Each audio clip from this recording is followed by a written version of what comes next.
Hemos terminado una semana muy importante en la cual ha habido un hecho de la historia sumamente relevante que fue el Día de la Bandera. Para ello le damos la bienvenida a María de los Ángeles Lazzarini, investigadora y docente de historia. Nadie más indicado para despejar un poco de las dudas que tenemos sobre la vida y obra de Belgrano. ¿Cómo estás? ¿Qué tal? El Día de la Bandera podríamos decir que todavía sigue asociado a un símbolo, no a Belgrano. O sea, se lo remite a Belgrano como su creador, pero hay una mirada reduccionista en cuanto a la labor y a toda su acción desplegada en pos de un ideal. En ese sentido, por ahí da un poco de bronca, ¿no? Se utiliza el día de su muerte, pero para designar el Día de la Bandera. Esto tiene una razón porque él no era un militar de carrera y durante tantos gobiernos militares se dio ese mensaje, ¿no? De que, digamos, los que tenían que tener un día tenían que ser personas de carrera militar. Lamentablemente no se le ha dado el reconocimiento que debería tener como figura. Hace un tiempo, con mis alumnos, le dije, bueno, saquen billetes. Yo había llevado el de 100, de 50, y les digo, ¿qué valor nominal le da, o simbólico, le han dado nuestros gobiernos a Belgrano? Un Belgrano de 10 pesos, un San Martín de 5 frente a un Roca de 100. Convengamos que es simbólico también, significa que... Es simbólico, pero habla de lo que es nuestra sociedad. Habla de a quién le hemos dado mucho espacio y a quién poco espacio. Y Belgrano fue una de las pocas personas en la historia, y ni hablar de la historia de nuestro país, que tuvo la coherencia entre su pensamiento, su palabra y su acción. Fue una persona de mucha sensibilidad social que se preocupó siempre por los desposeídos, por los aborígenes. Y hay muchas cosas de su vida, que ahora vamos a empezar a desandar en la charla, que son pocos conocidas. Y eso es interesante y eso es curioso. Por ahí la gente, nosotros hemos sido criados o nos han enseñado determinados aspectos de la vida de Belgrano, bueno, en distintos suplementos, también en la escuela. Hay algo particular y diferente que ignoramos y vos como docente te gusta desarrollarlo, decirlo, enseñarlo. Bueno, como te decía recién, si hablamos de una de las pocas personas en la historia de nuestro país totalmente coherente en pensamiento y en acción, podríamos pensar a Belgrano desde un hombre pensamiento y desde un hombre acción. Desde un hombre pensamiento tenés un hombre que no solamente tenía ideales de independencia, como vamos a hablar un poco más adelante, sino ideales de justicia social, que para la época eran absolutamente, y desde su posición económica y desde el ambiente donde él se desarrollaba, era muy atípico sus preocupaciones por los desposeídos. Y desde el hombre acción tenemos muchísimas cosas, ¿no? Hay una de las teorías que es la más aceptada actualmente, te digo, la teoría que se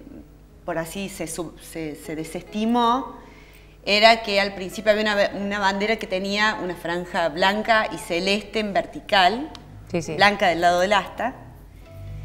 Fue desestimada porque cuando él, en su campaña al norte, luego de las batallas de Tucumán y Salta, que después quiero agregar una cosita de eso, sigue avanzando hacia el Alto Perú para luchar contra los españoles. Luego de la derrota de Ayohuma, él manda a esconder las banderas que estaba utilizando. Y en 1883 y 1885, un cura en una iglesia de Macha, en Bolivia, descubre atrás de unos cuadros de Santa Teresa en una capilla pequeñita, 2 banderas manchadas con sangre, rotas, una de ellas con 3 franjas horizontales, blanca, celeste y blanca una, y la otra celeste, blanca y celeste. Mira. ¿Cuál llega aquí, ¿cuál tenemos guardada en el Museo Histórico Nacional? La que es celeste, blanca y celeste. Claro, bueno, y la que se conoce convencionalmente. Pero según tradición oral, se cree que la que está en Sucre, blanca, celeste y blanca, es la que enarboló por primera vez Belgrano. Lo que pasa es que él tuvo mucha oposición política en aquel entonces, que es un tema largo para hablar, y dicen que Rivadavia hizo invertir el orden de las franjas, que era contra de Belgrano, o sea, lo tenía como un rebelde, porque no le había hecho caso de ese desafío o sea, ese hecho desafiante de Belgrano de hacer una bandera frente a España, cuando ellos todavía no estaban decididos por su libertad.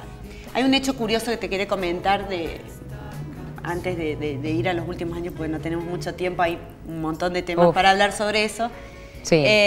Cuando él triunfa en las batallas de Tucumán y Salta, el Estado le paga 40.000 pesos oro, que sería algo así como ahora 120 millones de pesos actuales. Él a esos 120 millones, como los recibe, los dona para fundar 4 escuelas. Una en Tarija, en Bolivia, otra en Jujuy, otra en Santiago del Estero y otra en Tucumán. Desapareció La Plata. Mira el país que tenemos. Desapareció La Plata en sucesivos gobiernos. Tuvo una demanda judicial llevada a cabo hasta hace pocos años. La única que se construyó fue la de Tarija en Bolivia, en la tercera presidencia de Perón. Y las otras 3... Por eso dicen algunos que todavía el gobierno le debe. Los millones de dólares tal cual que se le dieron a los gobiernos para crear las escuelas de Belgrano, todavía hay algunas que están inconclusas. Belgrano, bueno, como todos saben, muere la pobreza total. Una de las personas más ricas de Buenos Aires muere en la pobreza total. Y el hecho de su grandeza reside en que él invirtió todo su capital humano y económico en pos de la revolución, de los ideales de independencia. Hay un hecho, bueno, que se ha hecho conocido, que él, al último, que ya no le quedaba nada, le adeudaban muchos sueldos y nunca le reconocieron nada, él le paga a su médico con un reloj. Y cuando lo entierran, cuando muere, en el atrio de Santo Domingo, como lápida utilizan una mesada de mármol de su casa. Encima.